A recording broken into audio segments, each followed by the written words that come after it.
अस्सलामुअलैकुम dear students, उम्मीद करती हूँ कि आप सब खैरियत से हैं, खुशबाश हैं। आप में से कौन कौन बुक वर्म है? I would love to know. हम में से कुछ लोग ऐसे होते हैं जिनको किताबों का बहुत शौक़ होता है, और अगर किताबों का शौक़ नहीं भी है, किताब पढ़ने का शौक़ नहीं भी है, तो स्कूल जाने का शौक़ तो सभी को होता है। ठीक है, जब हम स्कूल में जाते हैं या कॉलेज जाते हैं, यूनिवर्सिटी जाते हैं, या हम किसी भी वे में स्टूडेंट होते हैं, जैसे कि आप FA पर इंग्लिश सीखते हैं, तो बहुत सारी ऐसी चीज़ें होती हैं जहाँ पर ईडियम्स फिट हो जाते हैं। ईडियम्स का क्या रोल है इंग्लिश में? ये आपकी जो स्पीकिंग है, इसके अंदर एक चार चांद लगाने वाली चीज़ है, जो आपकी बात को, कॉन्वर्सेशन को बहुत ज़्यादा इंटरेस्टिंग बना देता है। तो आज की लेसन में पर्टिकुलरली आप जानने वाले हैं स्टडीज़ से जुड़े हुए ईडियम्स, जिनको आप अपनी डे टू डे कॉन्वर्सेशन में इस्तेमाल कर सकते हैं जब आप स्टडीज़ से रिलेटेड कोई बात कर रहे हों। तो बग़ैर टाइम वेस्ट किए बढ़ते हैं लेसन की तरफ।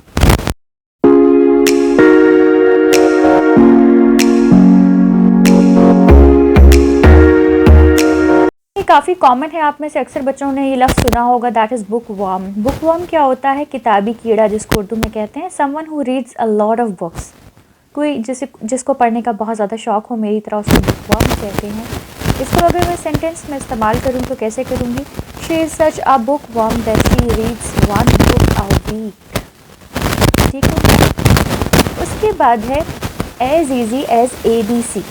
इसका मतलब होता है बहुत आसान। अगर कोई चीज़ बहुत आसान है, कोई टॉपिक बहुत आसान है, तो आप क्या कह सकते हो? It is as easy as ABC। अगर मैं इसको सेंटेंस में इस्तेमाल करूँ तो मैं कैसे करूँगी? You won't face any trouble in finding my home, it's as easy as ABC। Drop out. Drop out किसको कहते हैं? To stop studying in school. अगर कोई इंसान स्कूल में पढ़ना छोड़ दे तो उसको हम स्कूल ड्रॉप आउट कहेंगे। इसको सेंटेंस में कैसे इस्तेमाल किया जा सकता है? He was a high school drop out and he had amazing talents. Brain storm something. Brain storm कहते हैं, ब्रेन का जो लफ्ज़ी मतलब है ब्रेन स्टॉर्म का, क्या है? स्टॉर्म किसको कहते हैं? तूफ़ान को कहते हैं। ठीक है, यानी कि दिमाग के अंदर तूफ़ान आना।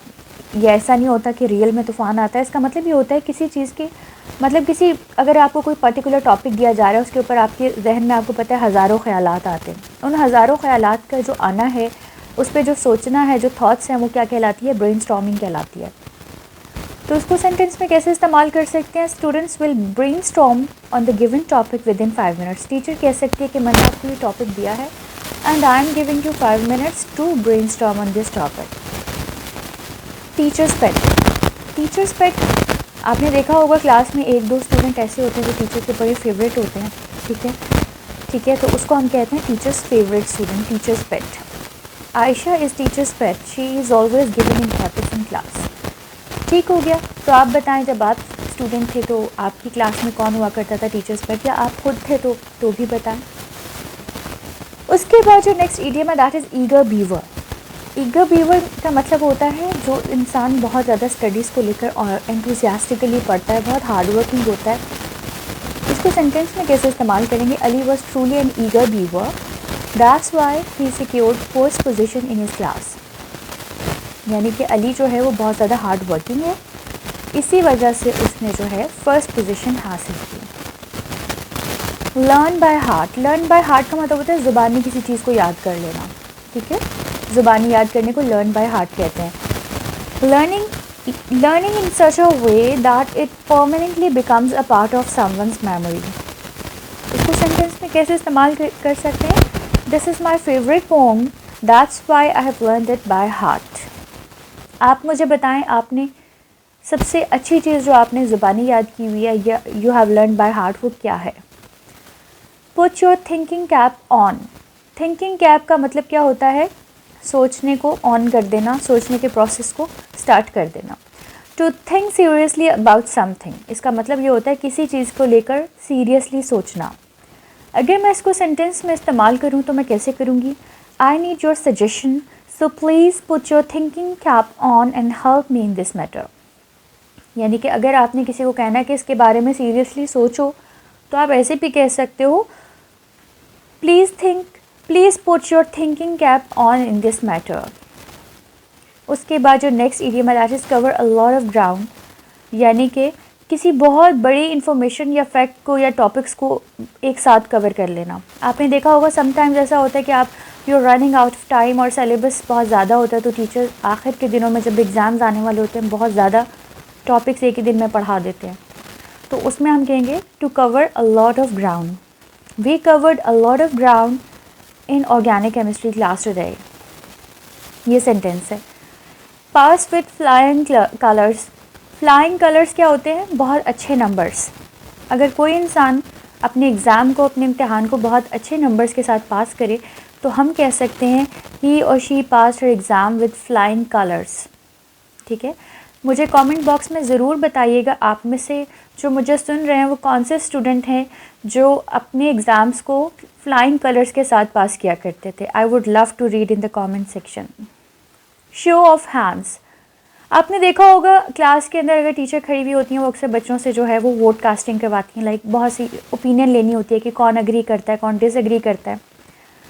तो जब कहते हैं कि रेज योर हैंड, अपना हाथ उठाएं, तो इसको कहते हैं शो ऑफ हैंड्स। इस ईडियम को क्या कहते हैं? Show of hands. सेंटेंस में इसको कैसे इस्तेमाल किया जा सकता है? Let me see a show of hands, how many students want to go for a trip. ठीक हो गया। उसके बाद जो नेक्स्ट ईडियम है that is get the picture. ये हमने अक्सर उर्दू में भी हम इस्तेमाल कर लेते हैं कि किसी चीज़ को क्लियरली देखना, टू गेट अ पिक्चर।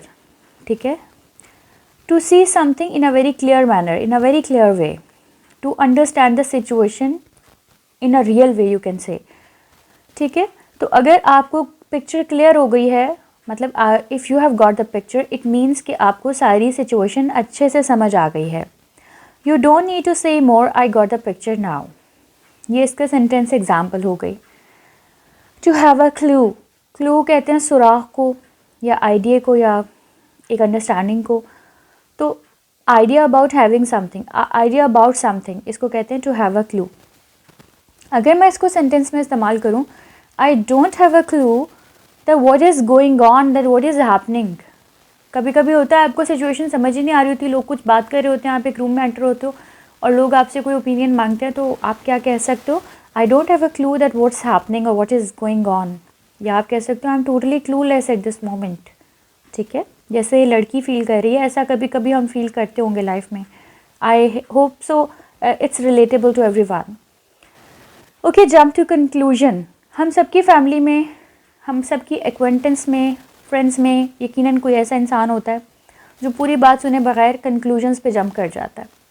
मतलब फ़ौरन आखिर की बात बता देगा, मतलब बीच की पूरी फैक्ट्स को सुनना पसंद नहीं करेगा। तो ऐसे इंसान के लिए हम कह सकते हैं to come to a decision without knowing all facts. इसको क्या कहेंगे? दैट ही और she jumps to conclusion immediately. इसको सेंटेंस में कैसे इस्तेमाल किया जा सकता है? You must not jump to conclusions without hearing me on this. यानी कि मेरी पूरी बात सुने बगैर आप कंक्लूजन्स पे जंप मत करो। Read between the lines, this is my favourite one.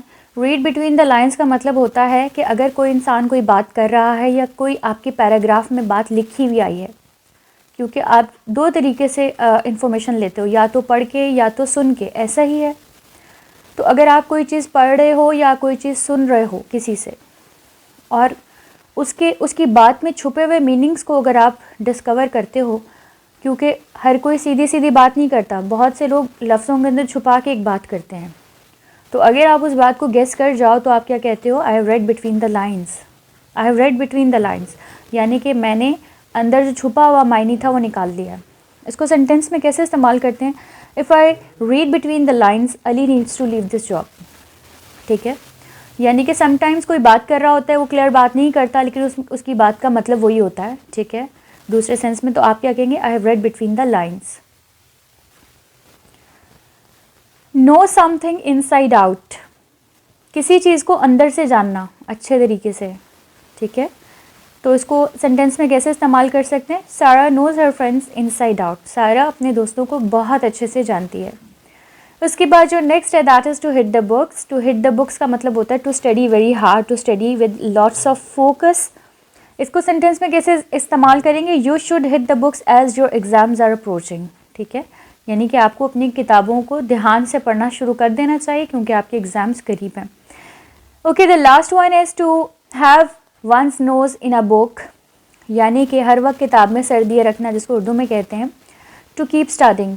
She always has her nose in the history books. ठीक है, कुछ लोगों को हिस्ट्री पढ़ने का बड़ा शौक़ होता है, या नॉवेल्स पढ़ने का, या कह लें कि कोई भी निश हो सकती है जो उनको पसंद हो, तो वो उस हर वक्त वो किताब पकड़ के बैठे रहते हैं। To have one's nose in that particular book, इसको हम कहेंगे। होपफुली आज के जो ईडियम्स थे वो काफ़ी ज़्यादा रिलेटेबल थे। आप एज ए स्टूडेंट इनको ज़रूर इस्तेमाल करेंगे FA में, जब आप इंग्लिश लैंग्वेज कोर्स कर रहे होते हैं। तो इन सिचुएशंस में आप बहुत दफ़ा आते हैं या आपको ये ईडियम्स का इस्तेमाल करना पड़ सकता है, और ज़रूरी नहीं कि आप एज ए स्टूडेंट चूज़ करें, आप इसको नॉर्मल लाइफ में भी इस्तेमाल कर सकते हैं। बट याद रखिए, अपनी डेली कॉन्वर्सेशन का हिस्सा ज़रूर बनाया करें जो भी आप FA के प्लेटफॉर्म से सीखते हैं, क्योंकि practice makes a man perfect. मिलते हैं नेक्स्ट लेसन में, अपना बहुत ख्याल रखिएगा। अल्लाह हाफ़िज़।